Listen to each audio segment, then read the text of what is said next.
Toy izao ndraiky avana ny teny zaraina zay omenantsika anio. Porofoy fa olon'i Kristy voavela heloka ianao. Izay nahazo famindrapo tamin'ny tompo, araka ny voasoratra ao amin'ny filazantsara amin'ny Matio toko fahavalo ambin'ny folo, andiny fa enina amby roapolo sy fito amby roapolo amin'ny anaran'i Jesosy hoe: dia niankohaka teo anatrehana ilay mpanompoka nanao hoe: Tompoko, meo andro aho, fa alohako ny anao rehetra. Ary tompon'izany mpanompo izany dia onena azy, ka nandefa azy sady namony trosa taminy. Dia tsy maintsy mamindra fo ho an'ny hafa mba tsy ho azo ny famaizana.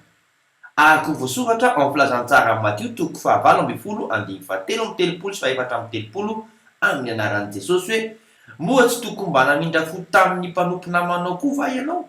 Tahaka ny namindrako fo taminao, dia atehitra ny tompony ka nanolotra azy ho amin'ny mpampijaly mandra-pandohan'ny trosa rehetra.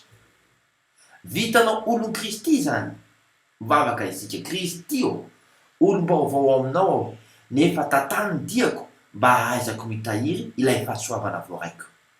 Amen. Mandrapy ao na tompoko.